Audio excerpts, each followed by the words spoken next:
بسم اللہ الرحمن الرحیم۔ ناظرین، اگر آپ پٹھوں کے کھنچاؤ کی وجہ سے پریشان ہیں یا پٹھے درد کرتے ہیں، خاص طور پہ اگر ٹانگوں پنڈلیوں کے پٹھوں میں اینٹھن اور بے چینی سی محسوس ہوتی ہے، ٹانگوں پنڈلیوں میں ضعف اور کمزوری کی وجہ سے زیادہ چلنے میں اور سیڑھیاں چڑھنے میں دشواری ہوتی ہے، یا پھر رات کو سوتے وقت ٹانگوں پنڈلیوں میں شدید بے چینی رہتی ہے، بلڈ سرکولیشن پراپر نہ ہونے کی وجہ سے ہاتھ پاؤں سن ہوتے ہیں، اعصابی کمزوری یا نسوں کی کمزوری کا سامنا ہے، تو اس کے علاج کے لیے ایک بہت ہی بہترین اور انتہائی لاجواب نسخہ آج ہم آپ کے ساتھ شیئر کرنے والے ہیں، اور بالکل سادہ سی گھریلو چیزوں کے ساتھ آپ اسے بنا کر اس سے فائدہ اٹھا سکتے ہیں۔ یہاں پر سب سے پہلے ایک بات سمجھ لیجئے کہ پٹھوں کی کمزوری یا پٹھوں کے کھنچاؤ اور درد میں مبتلا اکثر مریضوں کے پٹھے کمزور نہیں ہوتے، نہ ہی ان کی نسیں کمزور ہوتی ہیں۔ نسیں اور پٹھے اپنی جگہ پر ٹھیک ہوتے ہیں، پوری طرح سے تندرست ہوتے ہیں، لیکن اس کے باوجود پٹھوں میں شدید ضعف اور کمزوری محسوس ہوتی ہے۔ تھوڑا سا چلنے سے یا کوئی بھی کام کرنے سے فوراً تھکن کا احساس ہونے لگتا ہے، بلکہ بعض دفعہ بدن ٹوٹنے لگتا ہے اور جسم کے مختلف حصوں میں درد ہوتے ہیں۔ اب آپ کے ذہن میں ضرور یہ سوال پیدا ہوگا کہ اگر ہمارے پٹھے کمزور نہیں ہیں اور اپنی جگہ پر ٹھیک ہیں تو پھر تھکاوٹ، کم ہمتی، درد اور ضعف یا کمزوری کیوں محسوس ہوتی ہے؟ آخر اس کی وجہ کیا ہے؟ تو اس کی وجہ صرف اور صرف آپ کے پٹھوں پر غیر ضروری دباؤ ہے۔ پٹھوں پر دباؤ پڑنے کی وجہ سے پٹھے اپنا کام ٹھیک طرح سے سر انجام نہیں دے پاتے اور بہت جلد تھک جاتے ہیں۔ اسے آپ ایک سادہ سی مثال کے ذریعے بڑی آسانی سے سمجھ سکتے ہیں۔ دیکھیے، ایک صحت مند اور تندرست آدمی جسے کوئی بیماری نہیں ہے، کسی طرح کی کمزوری نہیں ہے، پوری طرح سے فٹ اور صحت مند ہے، ایسے شخص کو اگر 2-4 میل پیدل چلنا پڑے تو وہ بڑی آسانی سے چل سکتا ہے، اسے کسی طرح کی تھکاوٹ اور کمزوری کا احساس نہیں ہوگا۔ لیکن اگر اسی شخص پر 35-40 کلو وزن لاد دیا جائے تو اب وہ پہلے جتنا نہیں چل پائے گا، بلکہ تھوڑا چلنے کے بعد ہی تھک جائے گا، اور اس وزن کو اٹھا کر مزید آگے چلنا اس کے لیے دشوار ہو جائے گا۔ تو اس شخص کے جلدی تھک جانے کی وجہ یا زیادہ دور تک نہ چل سکنے کا سبب کوئی بیماری یا ضعف اور کمزوری نہیں ہے، بلکہ اصل سبب وہ وزن ہے جو اس شخص نے اٹھا رکھا ہے۔ ایسے ہی اکثر لوگوں کے پٹھے کمزور نہیں ہوتے، بلکہ ان کے پٹھوں پر بہت زیادہ دباؤ پڑ چکا ہوتا ہے، جس کی وجہ سے وہ بہت جلد تھک جاتے ہیں، انہیں کمزوری بھی محسوس ہوتی ہے اور کبھی پٹھے اور نسیں درد بھی کرنے لگتی ہیں۔ پٹھوں پر یہ دباؤ خون کے ذریعے سے ہوا کرتا ہے۔ خون میں فاضل مادوں کے اکٹھا ہونے کی وجہ سے خون گاڑھا ہو جاتا ہے اور وزنی ہو جاتا ہے، جس کا تمام تر دباؤ اعصاب پر، پٹھوں پر اور نسوں پر پڑتا ہے۔ ایسے میں پیشاب کی مقدار کو بڑھا کر خون میں موجود فاضل مادوں کو بآسانی خارج کیا جا سکتا ہے۔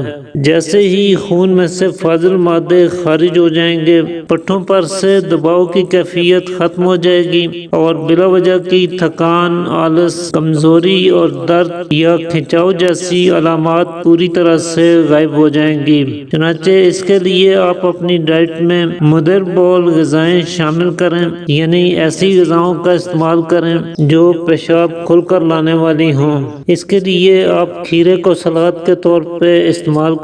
کھیرے میں 96% پانی ہوتا ہے اور یہ خون میں موجود فاضل مادوں کو فلٹر کر کے پیشاب کے راستے خارج کرتا ہے۔ اسی طرح آپ گاجر اور مولی کا استعمال بھی کر سکتے ہیں، گاجر کا جوس پی سکتے ہیں۔ اس کے علاوہ آپ گنے کا رس پئیں، انار کا جوس پئیں، خربوزہ اور تربوز کھائیں، سونف اور سبز الائچی کا قہوہ پئیں۔ فاسٹ فوڈ، میدا سے بنی چیزیں، موٹا گوشت، چنے کی دال اور برف والے ٹھنڈے پانی سے مکمل پرہیز رکھیں۔ ساتھ ہی یہاں بتائے گئے نسخے کو بھی استعمال کریں۔ تو انشاءاللہ آپ کو بہت ہی زبردست نتائج دیکھنے کو ملیں گے۔ تو اس اکثری نسخے کو تیار کرنے کے لیے ایک تو آپ نے سونف کا استعمال کرنا ہے۔ سونف آپ کے اعصاب اور پٹھوں پر بہت مفید اثرات مرتب کرتی ہے، خاص طور پہ اگر پٹھوں میں جلن دار درد ہوتے ہیں یا پٹھوں میں کھنچاؤ محسوس ہوتا ہے تو ایسے میں سونف آپ کو بہت فائدہ دیتی ہے۔ یہ آپ کے خون میں سے زہریلے مادوں کو خارج کرنے میں کافی حد تک فائدہ مند ثابت ہوتی ہے، گردوں کو ڈیٹاکس کرتی ہے، یورک ایسڈ کی زیادتی، پیروں کی سوجن، ٹانگوں پنڈلیوں میں درد اور ہاتھ پاؤں سن ہونے کی صورت میں سونف کا استعمال کر کے خاطر خواہ فوائد حاصل کیے جا سکتے ہیں۔ تو 5 چمچ سونف لے لیجئے، لیکن ایک بات کا ضرور خیال رکھیے گا کہ سونف آپ نے تازہ، خوشبودار اور قدرے سبزی مائل استعمال کرنی ہے۔ زیادہ پرانی سونف جس کی خوشبو زائل ہو چکی ہو اور رنگ بھی سیاہ پڑ چکا ہو، ایسی سونف کا استعمال نہ کریں۔ اس کے بعد دوسری چیز جو آپ اس نسخے میں استعمال کریں گے وہ 4 مغز ہے۔ 4 مغز دماغ اور اعصاب کو تقویت دینے میں کمال کے فوائد رکھتا ہے، پٹھوں کی کمزوری اور پٹھوں میں ہونے والے دردوں کا بہترین علاج ہے۔ خشکی اور گرمی کی زیادتی سے اگر رات کو ٹانگوں پنڈلیوں میں بے چینی محسوس ہوتی ہے، نیند ٹھیک طرح سے نہیں آتی یا ہاتھوں پیروں میں جلن ہوتی ہے، ہاتھ پاؤں سن ہوتے ہیں، تو ایسے میں 4 مغز بہت بہترین کام کرتا ہے۔ اس کے علاوہ کیلشیم کی کمی اور ہڈیوں، پٹھوں یا نسوں کی کمزوری کو دور کرنے کے لیے اسے بکثرت استعمال میں لایا جاتا ہے اور اس سے بہت عمدہ فوائد حاصل ہوتے ہیں۔ تو 4 مغز بھی آپ نے 5 چمچ ہی لینا ہے۔ تیسرے نمبر پہ آپ نے چھوٹی الائچی یعنی سبز الائچی کا استعمال کرنا ہے اور اس کے لیے آپ 5 عدد چھوٹی الائچی لے کر اس کے اندر سے دانے نکال لیجئے۔ چھوٹی الائچی ہڈیوں، پٹھوں اور اعصابی کمزوری سے لے کر ضعف باں تک کا کامیاب علاج ہے۔ یہ دماغی کمزوری کو دور کرتی ہے، آنکھوں کی روشنی کو بڑھاتی ہے اور ہاضمہ کی خرابیوں کو درست کرنے میں نمایاں کردار ادا کرتی ہے۔ اسی طرح آپ 2 عدد موٹی الائچی کے دانے نکال کر یہ بھی اس میں شامل کر لیجئے۔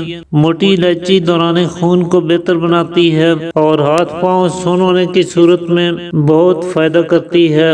نسوں کی کمزوری اس کا استعمال کرنے سے دور ہوتی ہے اور یہ پٹھوں کے درد، کھنچاؤ کا شافی علاج ہے، جبکہ گیس، قبض اور موٹاپے سے نجات دلانے میں مدد کرتی ہے۔ تو سب سے پہلے سونف اور الائچی کے دانوں کو پیس کر باریک کر لیجئے، پھر اس میں 4 مغز ڈال کر اسے بھی اچھے سے پیس لیجئے اور آخر میں 10 چمچ باریک پسی ہوئی کوزہ مصری اس میں شامل کریں، اچھی طرح سے مکس کر لیں۔